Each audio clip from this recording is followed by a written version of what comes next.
Sounds good. Good morning, everyone, and thank you for joining us. Welcome to BCIRPU's 2022 webinar series. Today, our speaker is Ms. Breanne Muir. Breanne Muir has been a boating safety officer for Transport Canada for the past 4 years. During this time, she has conducted boating safety campaigns across many regions in British Columbia. With over 14 years of experience working in customer service, Breanne loves interacting, engaging, and educating boaters. She pursued graduate level coursework in criminology with a focus on policing at Simon Fraser University. This presentation will review common recreational boating concerns and incidents that occur in British Columbia. It will review campaigns conducted by Transport Canada's Pacific Office of Boating Safety to address boating safety concerns. If you have any questions during the presentation, please use the chat box at the bottom of your screen. After the presentation, you may unmute your audio line to ask any questions, or we will monitor the chat box for questions and ask them on your behalf. We are now ready for the presentation. Breanne, over to you when you're ready. Hi, everyone. Thank you, Anita, for that lovely introduction. So yes, I have a presentation today. Thank you so much, Anita and Preventable or BC Injury Prevention Research for the invite. It's fantastic. So my presentation is called Risky Boating Behavior and Campaigns for Prevention. Before I get started, I do want to do a quick territorial acknowledgement. So there are 198 distinct First Nations in BC, across BC, and I am grateful to be living, working, and playing on the traditional territory of the Swasin and Kwantlen First Nation. I recognize that we all work and play in different places throughout BC or throughout Canada, so you may not be in the same Indigenous traditional territory as myself. First Nations have been stewards to the land and the water since time immemorial, and there has been a historical and ongoing oppression against of Indigenous peoples in Canada, and myself and Transport Canada are heartened by the push towards reconciliation and recognitions of the past. So I did want to start with that, but I will get into the presentation. Okay, so before I get into our campaigns and risky boating, I think it's important to give a little summary of what the Office of Boating Safety is. So specifically, I work out of the Pacific Region office. There are offices across Canada for Transport Canada's Office of Boating Safety, and we have the main goal of promoting safe boating. So for myself, it's throughout British Columbia. So what myself and my team does is we provide regulatory awareness of the requirements for boating in Canada. We collaborate with industry stakeholders and partners. We participate in safe boating campaigns and community outreach events. We communicate safe boating messages to boaters, and we try to reduce environmental impacts that are caused by boating as well. A few other things that we do, because we are very, very busy. We answer questions from the public. So we have an inbox and a phone line, and the phone's constantly ringing off the hook, especially if you can imagine in the summer. So we answer inquiries about pleasurecraft licensing, the pleasurecraft operator card. We assist local governments and work very closely with local governments, including First Nation communities, with proposals that they have for boating restrictions, vessel operation restrictions. As well as we deal and help them with other boating concerns that may come up over a summer or spring or whenever. So we interact with those government agencies when needed. We conduct the Canada Shipping Act training with enforcement partners. So essentially, we train the enforcement partners on how to write tickets on the waters, what to look for, what to be checking, how to check the requirements that boaters are supposed to have. So we give them refresher training, new training for new enforcement partners, and we also keep them in the loop and connect with them when we do see trends and concerns that come up in British Columbia. We also run training sessions for pleasurecraft courtesy check partners, and we distribute materials to rental agencies and do oversight of rental boat agencies as well. And finally, we help those who are looking to achieve funding through the Boating Safety Contribution Program. So we assist with how that process works and how to make an application for that program as well. So I did summarize a bit about, just went over lots of things that we do at the Office of Boating Safety, and I will get a little further into some of those things as we go in through the presentation, because they are part of our campaigns for prevention. So it's some of those things that we do are ways that we prevent risky boating behaviors. So just a little bit, again, some of the meat and potatoes before to really understand what this presentation is about. It's important to know what a vessel is and what recreational boating is. So it may seem simple, but it's not always that simple. So any object, anything at all that can be designed or used for navigation on water is considered a vessel. And so all vessels have to comply with the Canada Shipping Act and associated regulations. In this case, we will be talking about recreational boating. So we're going to be looking at the legislation related to the pleasure craft, recreational boats. So what is that? Well, pleasure boating, recreational boating is when people are boating for fun. They're just out there, they're having a good time. It's not for work or commercial business. The commercial side of things, there's a bit more requirements that they have to meet. So we're just talking about, the everyday person who wants to get out on the water and enjoy it. So again, if you're traveling from point A to point B, it's considered navigation on waterway, and it doesn't matter what craft you're on. So I've seen all sorts of different types of vessels. Here's some pictures that demonstrate that. We have obviously an air mattress, bumper boats, a table that someone has attached a motor to. I have actually seen crazy stuff like that. In Vancouver, there's a group that does bathtub races. So they turn bathtubs into boats. So really almost anything can be made into a vessel. And if it is being used on the water in a certain way, it has to follow certain regulations. So kind of fun. So this breaks down a little summary about what I'll be talking about. I'll go over the fatalities, incidents, and trends, more of the sour stuff, and right in the beginning, the why we do what we do at our office. Then I'll go over some of the risky boating that we see and the behaviors of boaters that we are trying to maybe change or influence. I'm not going to go through this entire list right now, and based on time, we'll see what we can get through, but I've saved the most important ones for the beginning. So we'll see how far we can get based on time and discussion perhaps. So just know that we will be touching on a wide variety of topics, boat fires, safety equipment, sewage, things like that, things that are considered risky boating. So to get right into the fatalities, incidents, and trends, I want to talk a little bit about where we gather our data from. It's very important. So we have a bunch of partners that we work very closely with, Life Saving Society, the BC branch being one, and they collect a lot of information on drowning and water-related injury and death. So we do get statistics from them, which is it's fantastic to have a partnership where we can help each other get statistics on this topic. The Drowning Prevention Research Centre of Canada is another big partner. Just watched a presentation from them that talked about drowning related deaths. And of course, they have a section where they bring boating into that. So it's great that they break it down for us to give us some specifics about what we can do or what they're seeing and what we can do to prevent it.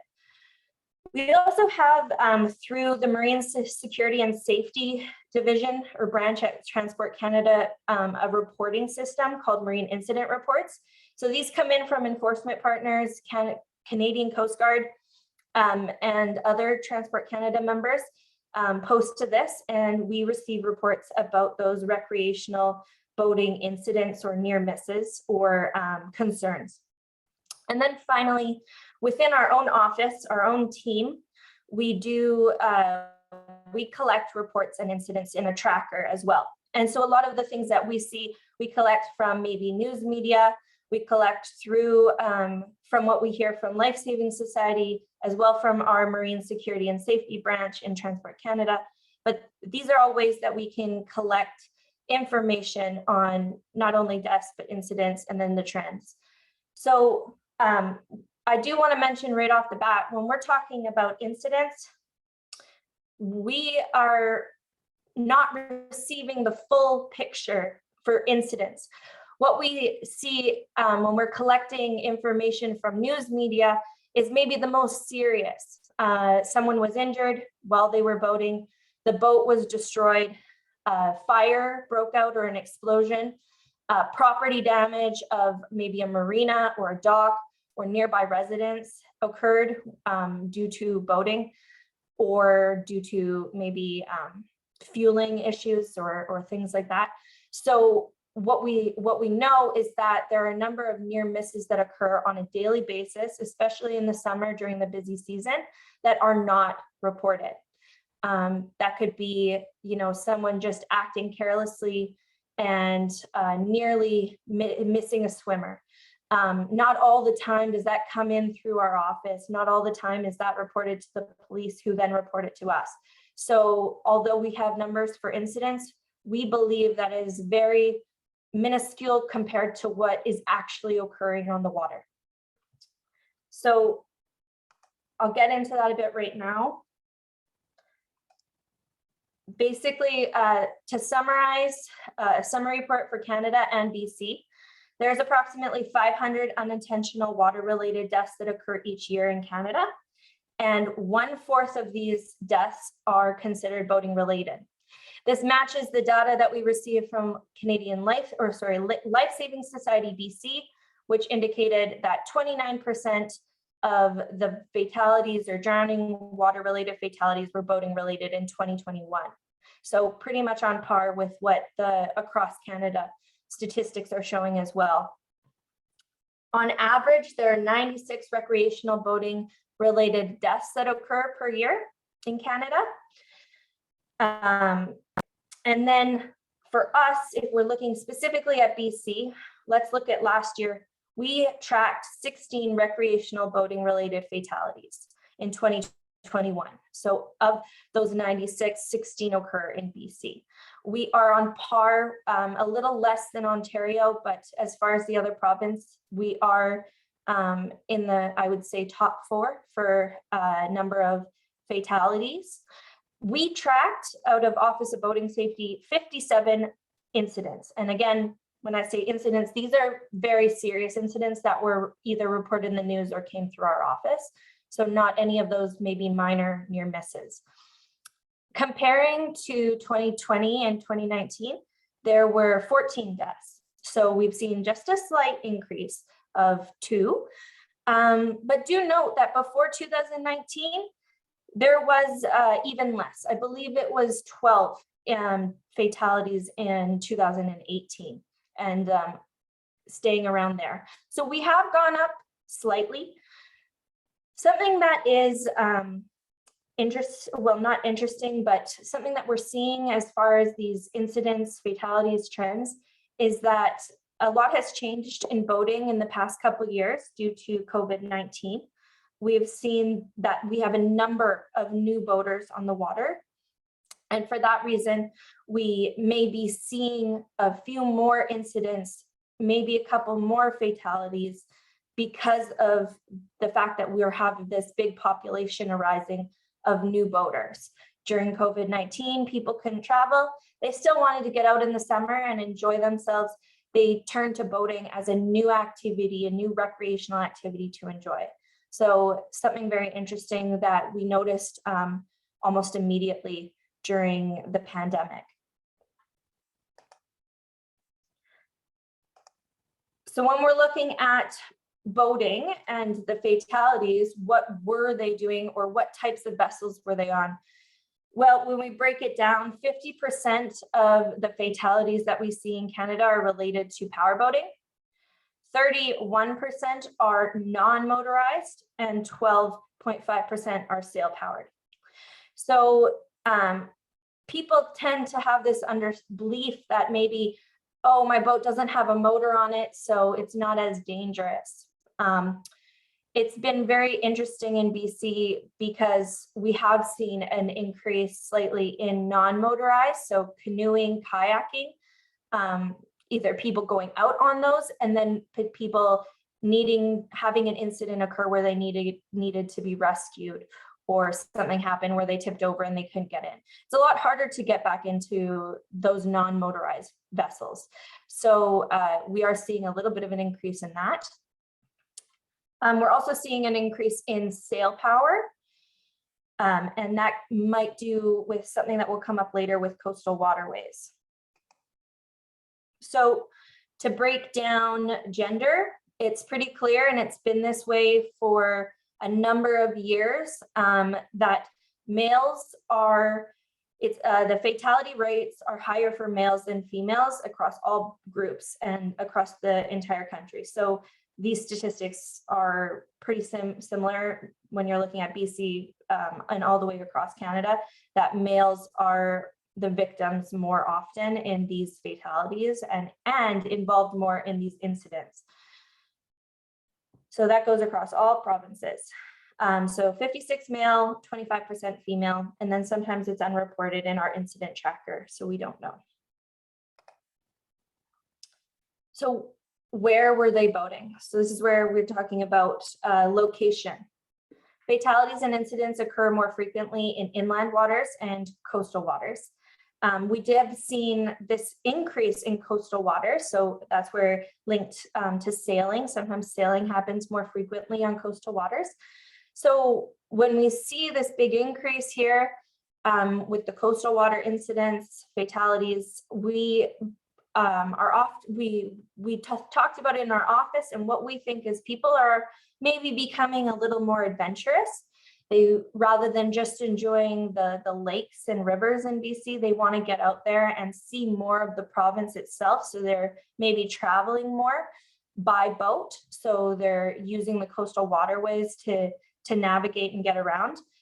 Boaters also, to go back to that new boater phenomenon that I mentioned just a few slides ago, boaters, these new boaters may not be aware of the dangers of coastal waterways, such as weather, cold water shock, tides, big waves, ever-changing weather, other factors such as unseen rocks and coastline, and so yeah, it's another thing that we're considering, but we don't have any, we're still looking into that trend, but those are our hypotheses for now.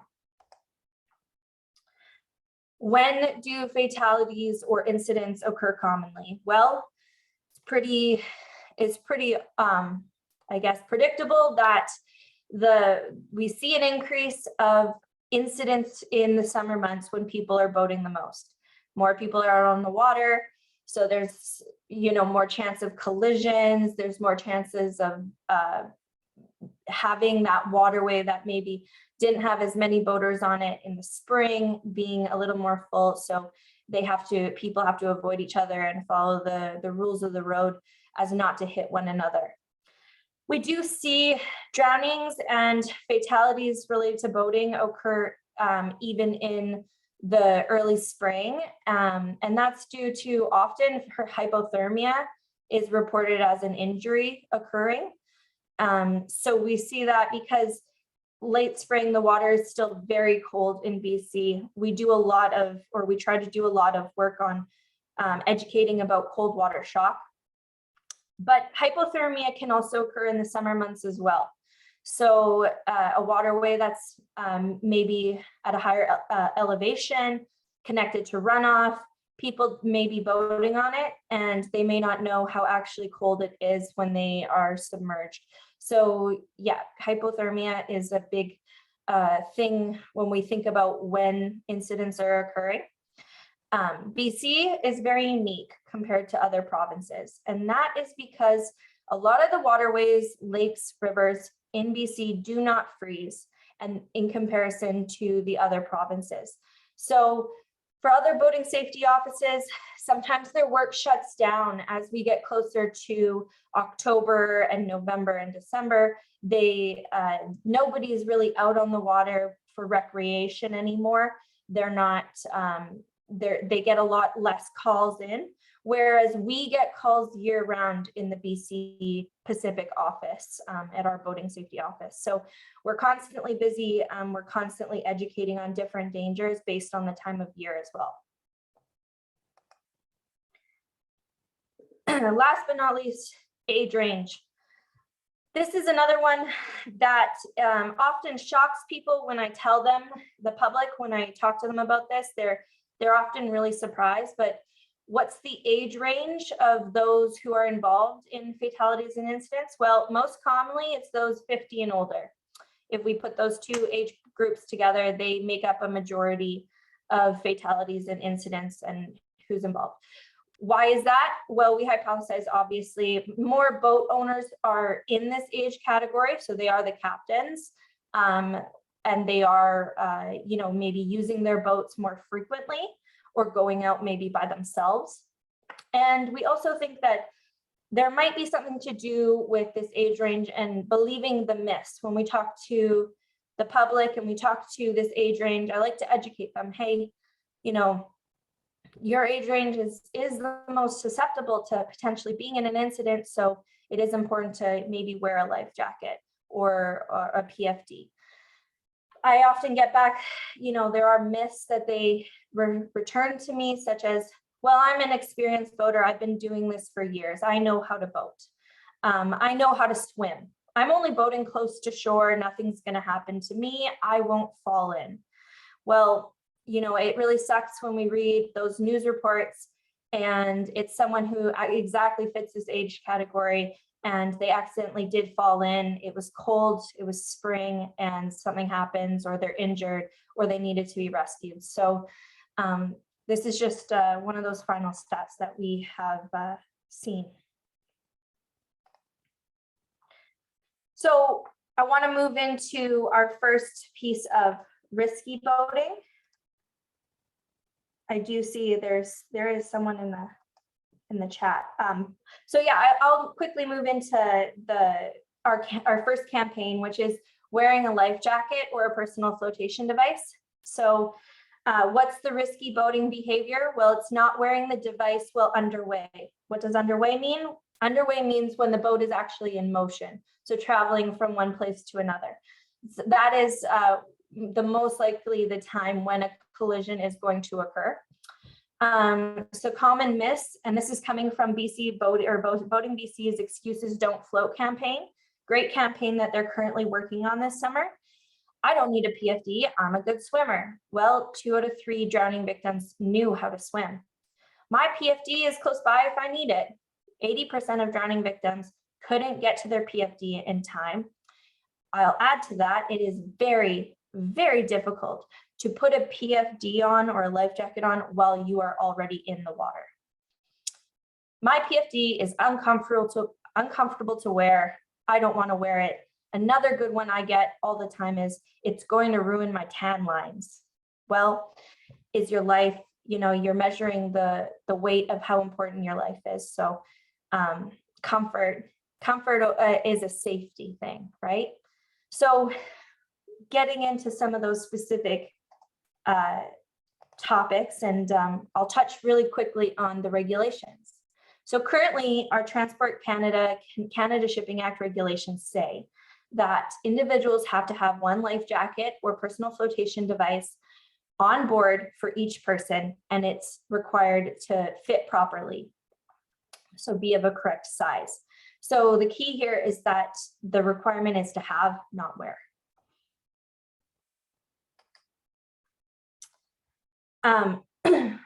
Personal flotation devices, PFDs, are often used or called life jackets interchangeably. There are a little bit of differences there, but PFDs, 99% of the time, if you check your boat, you probably have PFDs on board.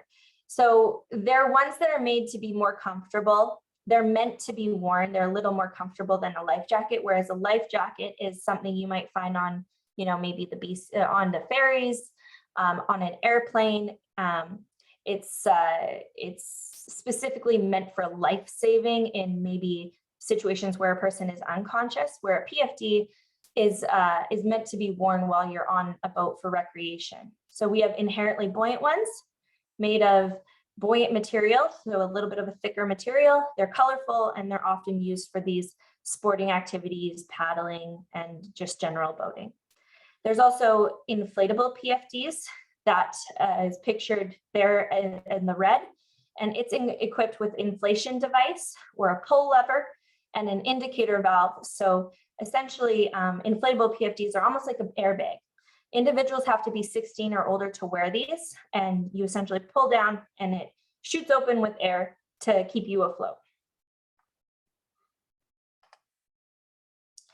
So the second requirement for life jackets, other than being in good condition and on board, is they need to have a mark of approval. And that would be a mark of approval from Transport Canada, Canadian Coast Guard, or the Department of Fisheries and Oceans. So it is important to check, make sure that you have one that is acceptable. I do find that when I'm checking stores, maybe Walmart, they sell flotation devices for children, but they are not approved. So they are not properly said to be used as a safe piece of safety equipment on board a vessel. They're more for playing around in the water, close to shore at a beach. Oh. I'm going to see if this video will work with the sound. So fingers crossed. So now that I've gone over the regulations, I want to get into like kind of what we do for education, awareness, and our campaigns to promote safety. So one is we create educational videos, and this video was actually, if it works, hopefully, it was created just over here in Vancouver by my team in particular. So it's about how to check your life jacket and make sure it's good for you.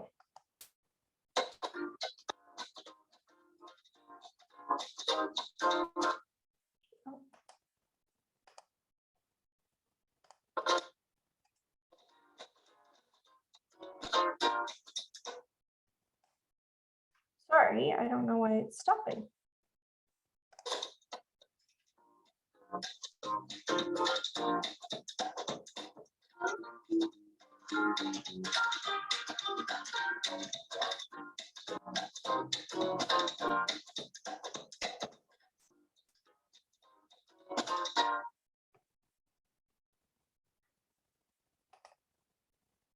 How did that go?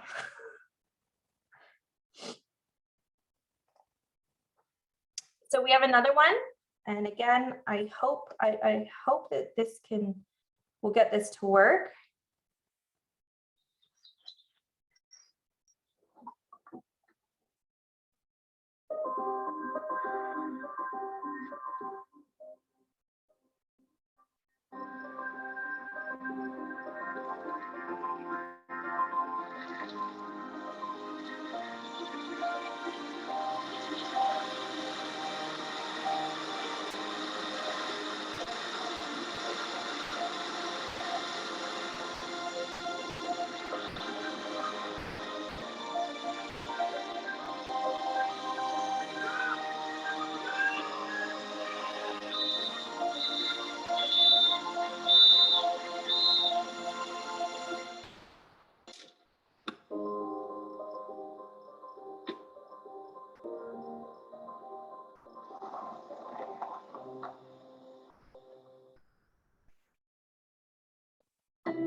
Got to wait for that little Government of Canada ding at the end, right?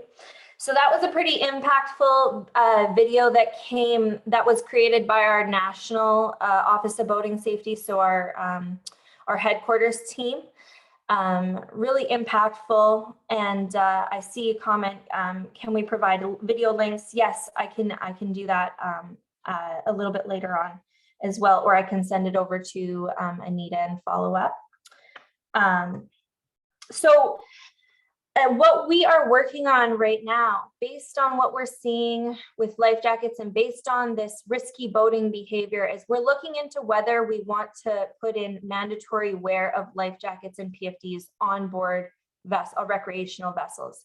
So before we can just change the regulations that have been in place for a long time, we are conducting an observational study, as well as concurrent studies are being done by our counterparts at Canadian Safe Boating Council.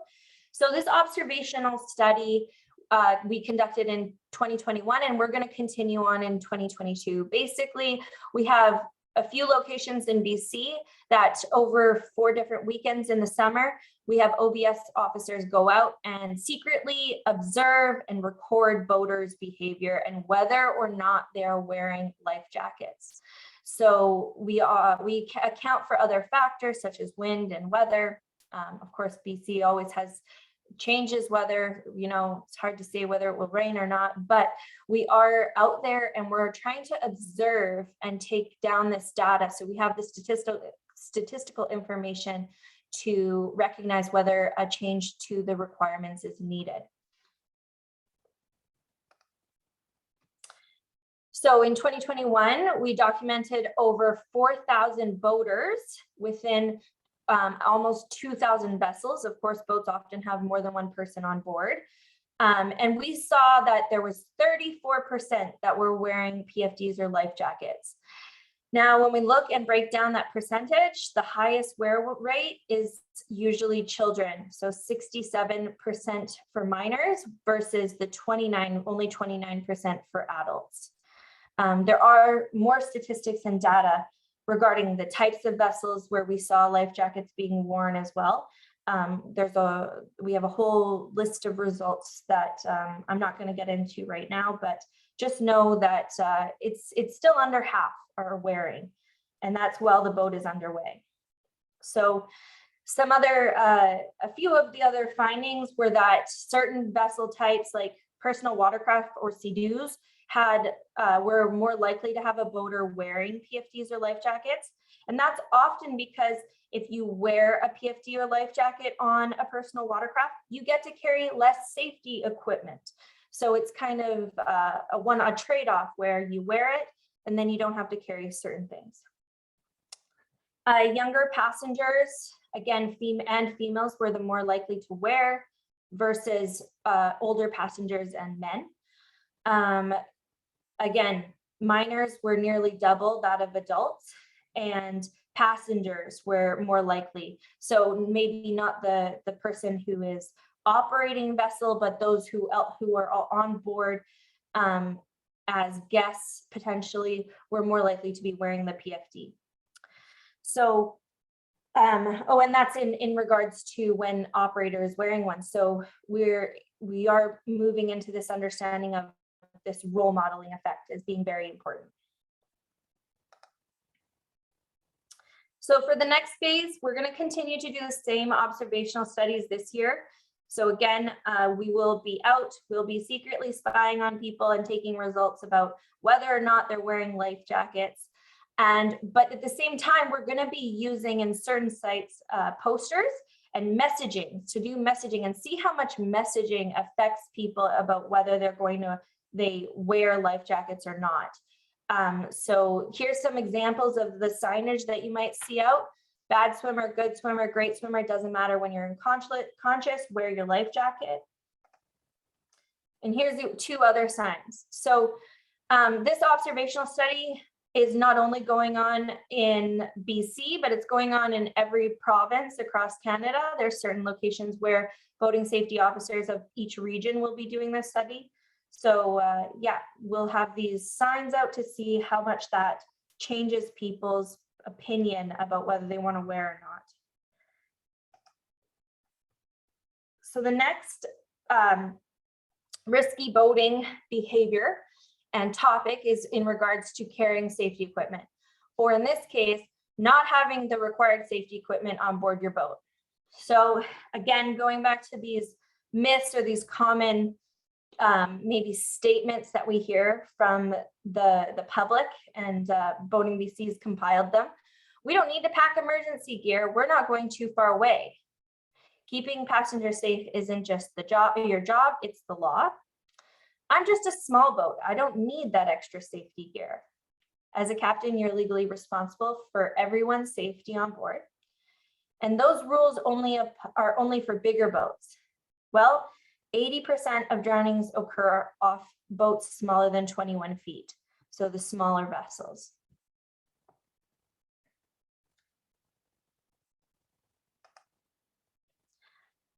So what are the requirements? Well, boat operators have to meet minimum safety requirements based on the type of boat. So in the beginning, we talked about how, and even an air mattress is a vessel. Well, potentially, if it's navigating. If you're taking that air mattress to get to your boat that's maybe tied off in the middle of the lake, and you're using that air mattress to navigate, then yes, it is considered a vessel. And even that air mattress would be required to have safety equipment on board.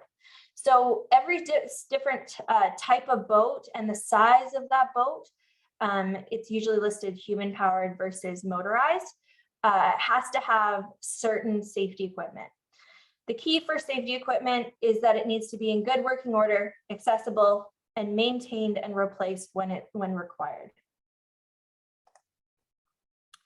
I'm not going to spend too much time talking about the specific types of safety equipment. I'm just going to quickly list through them and when they might be needed. So we have reboarding devices. Basically, that's a way to get back into your boat. And it's required when it's 0.5 meters above water, when your boat has a lift above the water. Buoyant heaving lines are lines that can be thrown to someone who is in distress in the water, and those are required on board almost all vessels. A sound signaling device is another type of safety equipment that is required on all types of vessels, doesn't matter. And it has to be a device, it can't be a person whistling, it has to be an actual object that you use. There are also visual distress signals, and those would include watertight flashlight, flares, or emergency visual distress signal. So this is it's called EVDS, and they're almost like these SOS electronic beacons. So that's a new type of safety equipment that has been permitted through the Canada Shipping Act as could be required, or as an option you can choose. Bailers and manual bilge pumps are devices used to remove water that has entered a boat. Manual propelling devices or anchors can be used to propel a boat or mount your boat if your motor stops. Little fact about that, mechanical problems are one of the most common concerns, or I guess issues that occur while someone is boating. They may not lead to a collision or fatality, but it is the most common I guess safety concern that occurs for recreational boaters. So very important to have a manual propelling device or an anchor. Magnetic compasses, radar reflectors, and navigation lights. So all three of these types of safety equipment are required in certain situations. So radar reflectors and magnetic compasses are important for if you need to be noticed by other vessels, larger vessels, or if visibility is poor. And that's the same with navigation lights, to make sure that you are visible to others. So you don't always need to be carrying these safety equipment types, but if you're going out on the water in a situation where you are in that situation, maybe it is going to be reduced visibility, then you are required to have it. So there's little exemptions to the rules for all three of these ones, but they are still pieces of safety equipment. So some of the things that we do to promote carrying of safety equipment, and the campaigns that we put on for safety equipment is, of course, we have our safe boating guide. And one of the most important sections of that safe boating guide is the section where we list the type of boat, the length of boat, and then what safety equipment or navigation equipment is required on board. So this is just a snippet from that page to show you an example where it lists that out. We also have educational publications to provide this information in a different way. So if we're doing, we were working on a campaign when stand-up paddleboards became a very big thing in BC. And so what we did was we went out and we educated people by creating a publication that let them know that stand-up paddleboards, you are required to carry safety equipment, life jacket and whistle if you're wearing your life jacket, or if you just have your life jacket on board, you're not wearing it, you need to have extra piece of safety equipment. You need to have whistle and the buoyant heaving line. And we're trying to educate them that you could get a fine if you did not have those safety equipment. Again, here's another example of how we educate people with what they're required to have by having publications. And I think last but not least, we go through and we have a Pleasurecraft courtesy check program. So what we do out of our office is we train volunteers to provide courtesy checks to Pleasurecraft to educate boaters on safety requirements, provide them with helpful tips, increase awareness, and they help collect statistics about boats on the water as well. So here's some pictures of our Pleasurecraft courtesy check partners doing a little check of a boat and offering free vessel safety checks. Again, what this does is it increases boating safety awareness. It reminds boaters of what they're supposed to have, educates them on equipment, and provides education. I'm going to skip this one. So the next section of risky boating is related to licensing, registering, and competency. So not having the proper paperwork on board and not having that competency training. So just to go through this, I don't need to update my license information because I only use my boat once a year. Well, the contact information in Pleasurecraft licenses that's related to the number on a boat is retained in case of an emergency or in case there is an abandoned vessel situation. Another common thing we hear from the public is, I've been boating for years, so I don't need to take a safety course. Well, 3/4 of drowning victims never took a boating safety course. Obviously, the education you get from those courses is doing something good. So all vessels that have 10 horsepower or more, as the regulations state, need to be licensed or registered. I'm not going to get too much into this. It's basically stating that the vessel itself needs to be linked to a system, whether that's our registration system or a licensing system. And people who are boating are required to carry a copy of that paperwork along with their Pleasurecraft operator card, which proves that they've taken a safe boating course, and government ID. So when is this proof of competency required? It's required when a vessel has a motor. Doesn't matter what size, doesn't matter if the motor is electric, it doesn't matter if it's only 5 horsepower. If a vessel has a motor, proof of competency is required. So as far as what we do, I talked about it a little earlier, our phone's ringing off the hook. We answer questions from the public about licensing, registering, and competency. During the summer months, we receive up to 50 emails and calls per day. I forgot to add into here that I think last summer, just in the summer, we responded to over 6,000 public inquiries.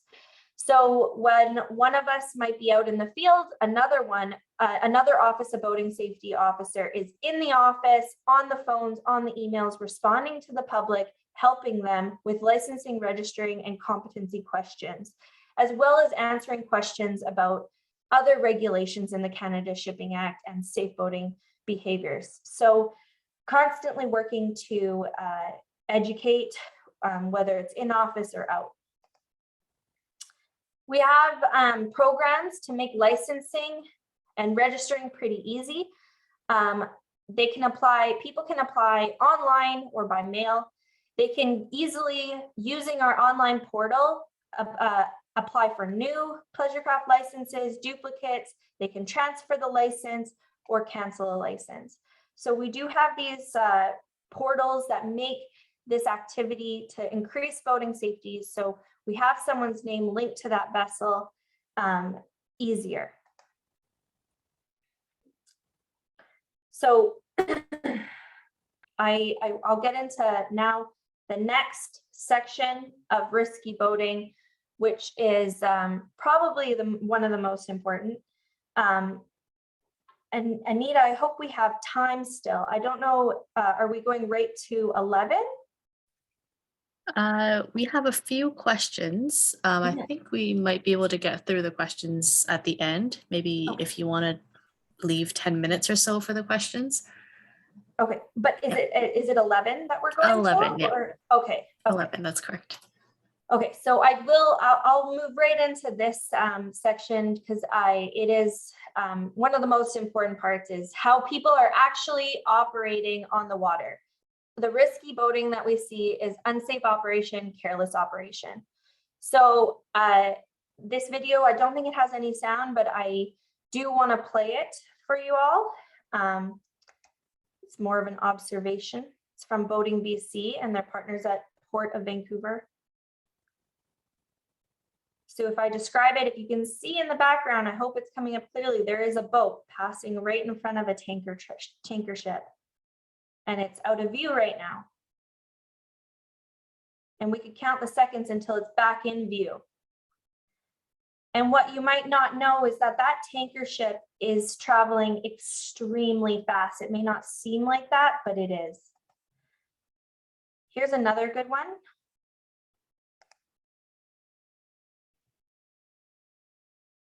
It's a picture-perfect day on the water. Don't ruin it with a risky selfie. Give big boats a wide berth. Stay back to stay safe. For more tips on how to share our waterways, visit boatingbc.ca. So I like to use that one from Boating BC. Again, great partners who do great campaigns. And that's for a shared waterways campaign. Essentially, that selfie situation is extremely common, especially in the Port of Vancouver. We have big cruise ships coming in. We have these big tankers coming in, and you have people who are out on their boat and they're surrounded by all these large ships and they think it's very cool and they want to stop and take a selfie.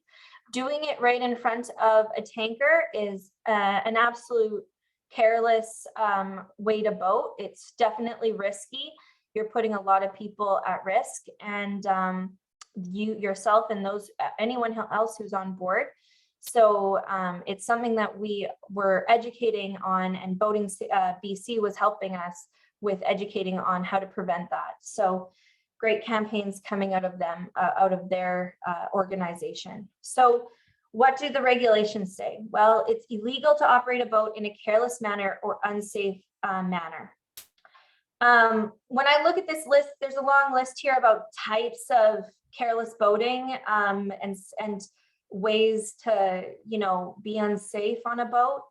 The one thing that comes to my mind every time I think about this is when I was talking to an enforcement partner about how there was a boat who was towing a little girl, probably about the age of 5, kneeboarding behind a motorboat.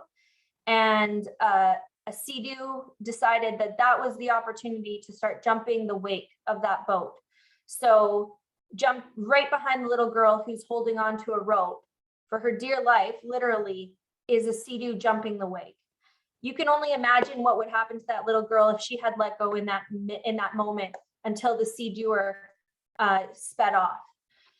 We see careless and unsafe operation all the time. This is what I was talking about, of those near misses or those incidents that we track, or that we try to track, but we don't always get to track.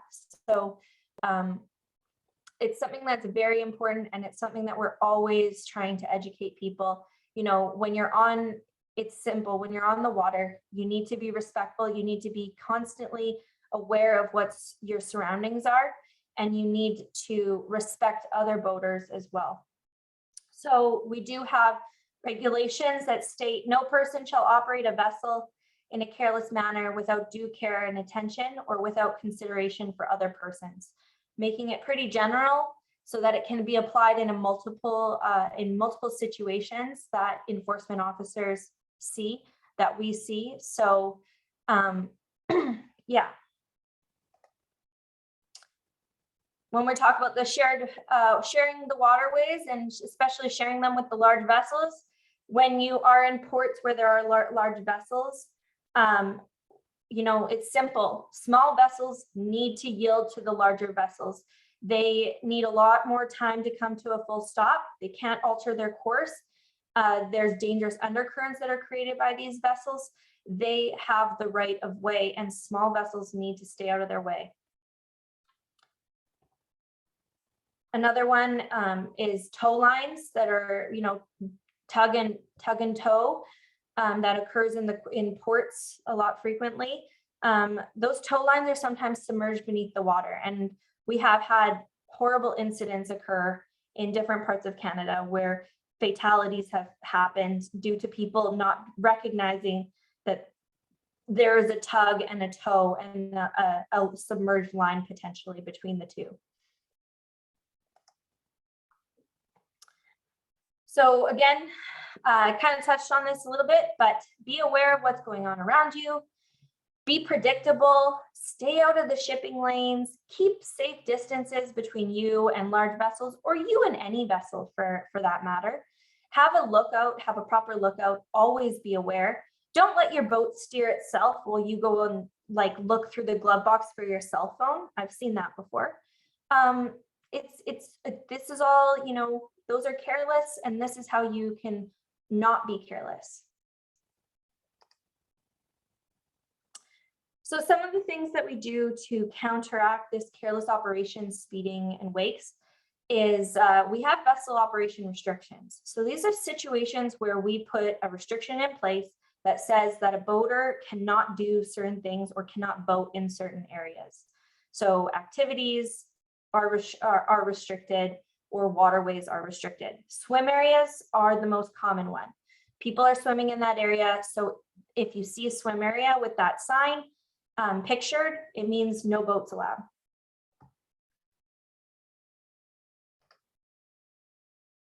There's 8 different types of restrictions. I won't get too far into it. In BC, there's also a shoreline speed restriction that we have in place. We do other educational videos to help with careless operation. I'm not going to get into this one because I know we're running close on time. I do want to talk a little bit about our signage campaign, and I'll probably end it off there and skip through, because really what I've touched on is some of the most important things, that some of the most important campaigns and risky boating that we want to deal with. So our signage campaign is a new campaign that we are just starting this summer.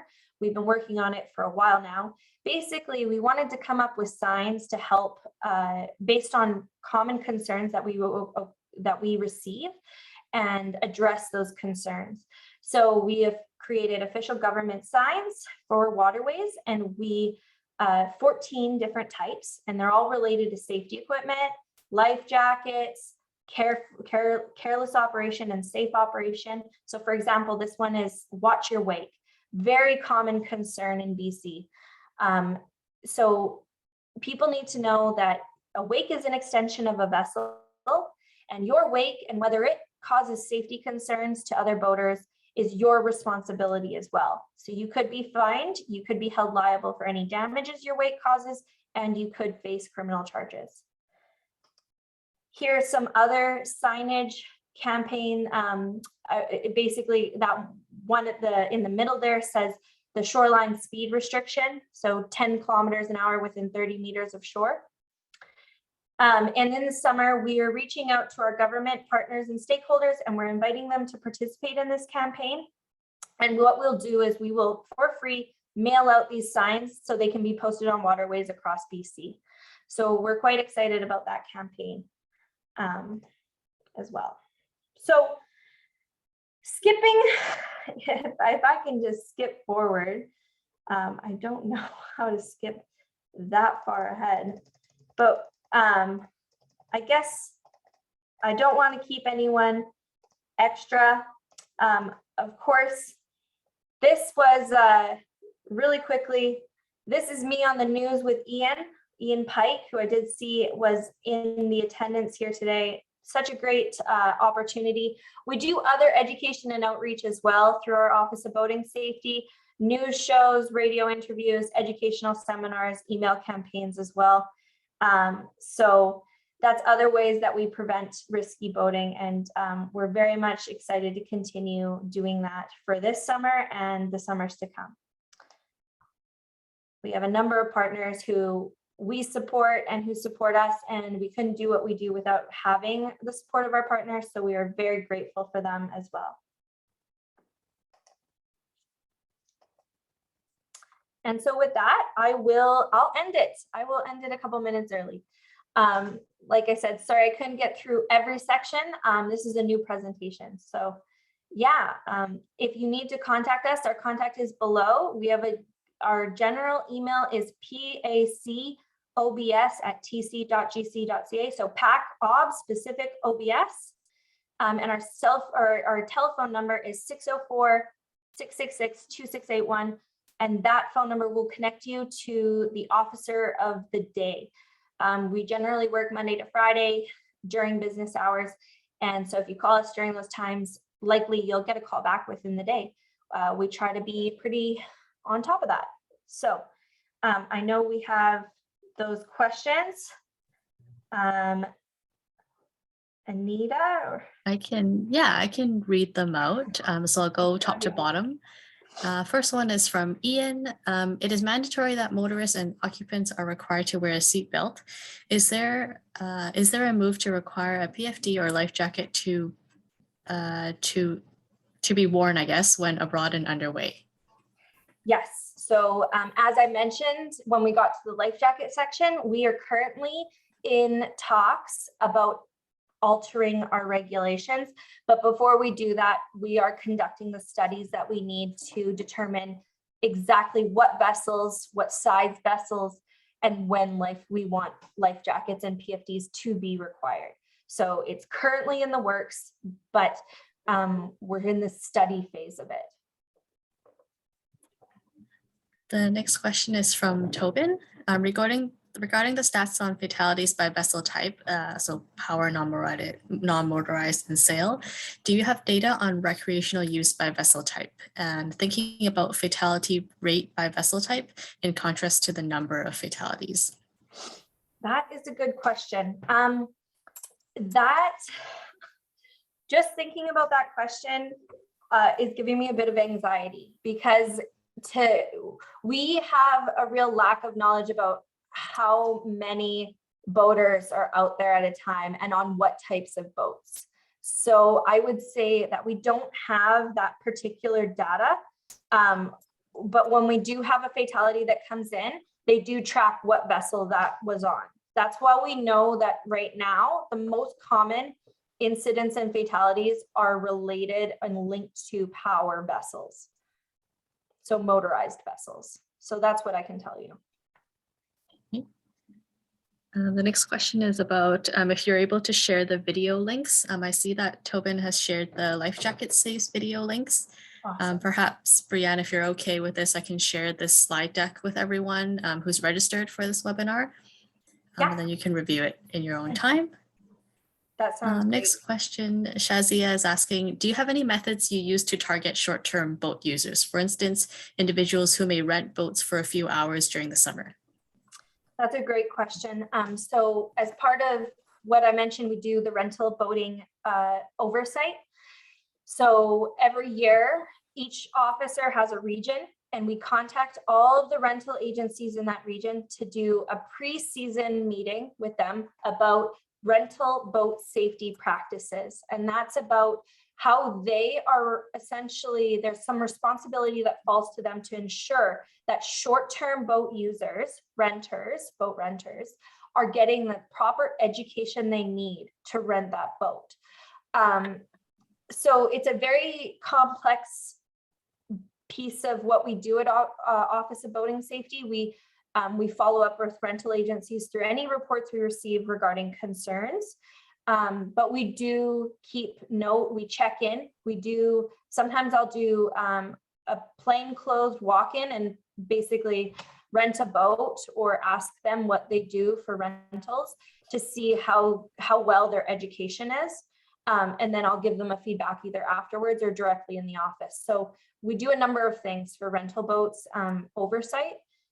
It's a complicated process though. Yeah. The next question is from Patty. Is it possible to get a copy of the observational study results? Yes, I can send that over to you too, Anita. Is that okay? Okay. Yes, and I'll distribute it among the group. Mhm. The last comment we have is from Jay. It occurs to me that one potential solution to many of these problems is to raise the bar on what is required to obtain a PCOC. Yeah, there's definitely always conversation about what should be required when it comes to PCOC. Obviously, you can get your PCOC by taking an accredited course through an accredited provider. We're always reviewing our providers and the course itself to make sure it's up to standard. Sometimes it's also just having experience, right? Regardless of whether someone has a PCOC or not. I would say that, actually being out on the water and learning firsthand is a lot different than sitting in front of a computer screen and getting your PCOC through a course, right? So yeah, there's a lot of debate about where those regulations are going or whether they stay the same. And we do have TC Let's Talk is a government, I can send that to you as well, Anita. It's whenever somebody has concerns, they can post them to TC Let's Talk. It's a way to communicate with the federal government on their regulations and ask for changes, as well as we have regular meetings, CMAC meetings, so the Canadian Marine Association council meetings, where concerns can be brought up and discussed.